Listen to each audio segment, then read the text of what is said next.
Bloqueio do X vai afastar o investidor gringo da Bolsa Brasileira? Pois é, meus amigos, isso aí já está sendo cogitado como uma possibilidade, até porque a liberdade de expressão é algo que ninguém quer perder. Não, eu poderia até falar o seguinte, nem a liberdade de expressão, a liberdade como um todo. Você tem o direito de ir e vir. Talvez esse seja um dos artigos que mais se assemelha com todas as constituições ao redor do mundo. Todo mundo precisa ter liberdade para poder ir e vir e falar o que bem entender. É claro que isso descarta totalmente questões como racismo, como abuso, como preconceito de modo geral. Por isso é que esse tipo de coisa sobre liberdade é tão frequente em constituições afora. Vamos entender um pouquinho mais dessa notícia, mas se você chegou até aqui, se inscreve no canal para poder dar uma força pra gente. Aqui tem vídeo todo dia, pessoal. Teve vídeo ontem, tá tendo vídeo hoje, vai ter vídeo amanhã. Todo dia tem vídeo aqui para poder você se manter bem informado. Deixe seu like e me siga também nas redes sociais. Os links estão aqui abaixo. Pois bem, a liberdade é um valor que ele é intrínseco, né? Ele é explícito, é intrínseco, pode ser interpretado de várias maneiras diferentes. E a liberdade de expressão foi algo que foi severamente atacado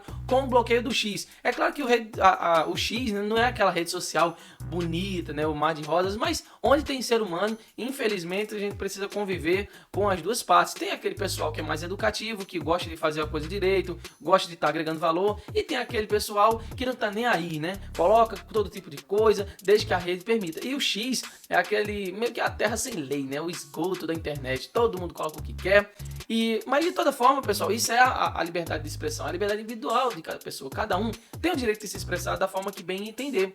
E o que está acontecendo é o seguinte: não se está falando de coisas grandiosas, assim, de grandes empresas. Não, é o cidadão comum, somos eu e você que estávamos ali no X para poder fazer o nosso comentário, para poder fazer as nossas postagens, se manter bem informado, até porque o X ele dá uma abrangência de notícias gigante, né? Não tem como comparar o X com nenhuma outra plataforma de notícias, porque o X é tudo muito rápido. São pessoas que veem uma matéria e vão lá correndo pro X. Claro que ele tem uma adesão muito menor se a gente for comparar, por exemplo, com o YouTube, ou o Facebook, ou o Instagram, mas o X, sem dúvida nenhuma, é uma das maiores redes do mundo. E ter isso cortado aqui no Brasil implica muito, principalmente nós que já somos um país que, aliás, um país não, né? Uma região do mundo, né? A América Latina já é uma região que já sofre com esse tipo de problema, né? Com a perda de liberdade de expressão. Vídeo que está acontecendo na Venezuela, eu fiz uma série de vídeos, eu tenho uma playlist completa aqui para poder você entender o que aconteceu na Venezuela. Eu acompanhei tudo desde lá da segunda-feira após a eleição.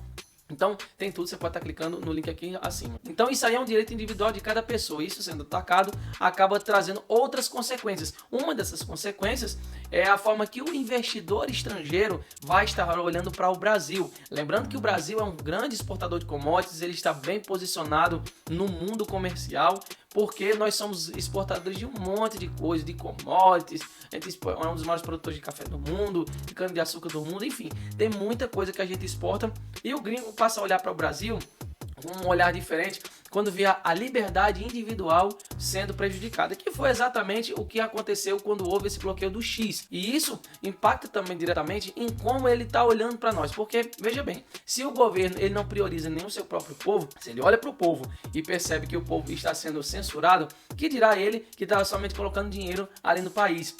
Isso, claro, vai estar implicando também novas taxas, e um gringo achar, não, se eles não conseguem manter essa política fiscal, ter uma segurança para o próprio morador do país, o próprio cidadão do país, que dirá para mim que eu não estou morando no país. Esse é o entendimento e faz a gente questionar algumas coisas. Será que é interessante a gente continuar mantendo o dinheiro ali naquele país, já que a liberdade de expressão não é respeitada? Fica esse questionamento para o gringo. Fora que o Brasil, ele pode ser até um país bom para ser investido nesse quesito. A gente tem uma taxa de juros altíssima e claro que isso não é culpa do Banco Central, né? O Banco Central, o Copom, eles são responsáveis por trazer a meta de inflação, para poder trazer a questão da Selic, mas o que determina principalmente isso é o gasto do governo, é política fiscal. O Banco Central só faz política monetária, ele precisa ser feito dessa forma. Já o governo faz a política fiscal, gere mal o dinheiro para poder essa inflação estar do jeito que está. E isso também é visto pelo gringo, é visto pelo estrangeiro quando ele vai colocar dinheiro aqui no Brasil. Mas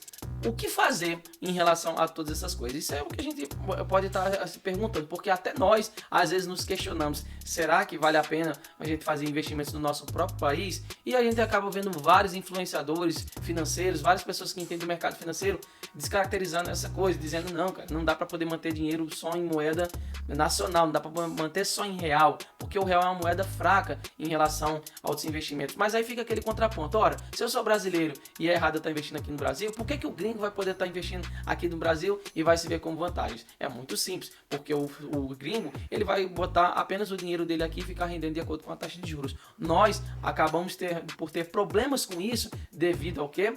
A nossa altíssima carga tributária. Com isso, acaba que o custo do Brasil, viver aqui no Brasil se torna muito caro, o que não é muito interessante, que faz a gente investir aqui no Brasil. A gente tem que investir fora do Brasil para que o nosso dinheiro consiga se valorizar melhor em forma de criptomoedas, em forma de dólar, em forma dessas outras coisas.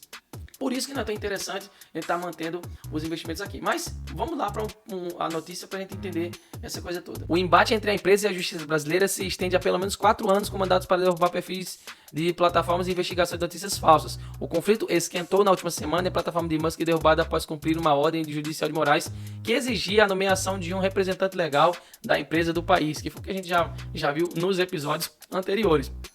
No entanto, o tema estourou a bolha dos usuários do antigo Twitter.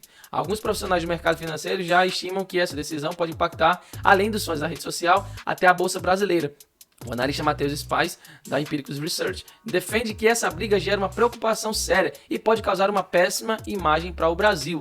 Para investidores internacionais, isso transmite uma sensação de insegurança jurídica, o que é extremamente prejudicial.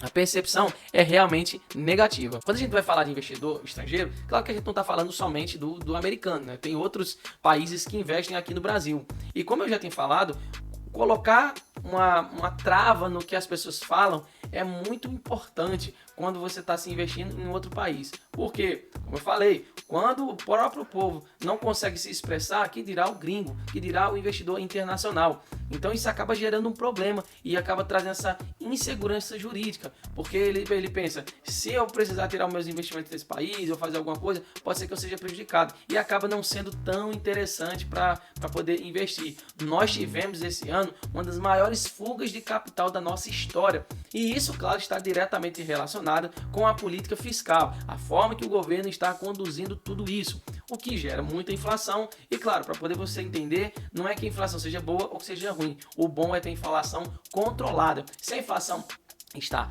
alta demais, acaba que tem que ser feita política monetária, ser feito outras coisas para que ela diminui. Então, para ela diminuir, no caso.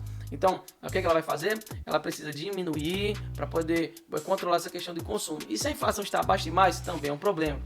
Precisa ser feito alguma maneira de que, principalmente nessa questão monetária, de política monetária do Banco Central, para que isso acabe subindo, a inflação suba. Então, o importante é ter inflação controlada e nem alta demais e nem baixa demais.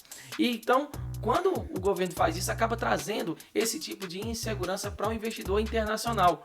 Então, esse tipo de situação é o que eu falo. Se não houver realmente um ponto de equilíbrio entre tudo isso que está acontecendo, provavelmente nós veremos menos investidores estrangeiros aqui no Brasil, o que acaba trazendo fuga de capital, dólar em menor quantidade gera escassez gera aumento de preços e tudo que a gente negocia com o mundo é em dólar. E acaba que nós vamos ficar com uma moeda cada vez mais desvalorizada, lembrando que é o caminho de toda moeda fiduciária perder valor, mas a gente precisa também ter estoque de dólar, assim, tanto diluído no mercado como por parte do Banco Central.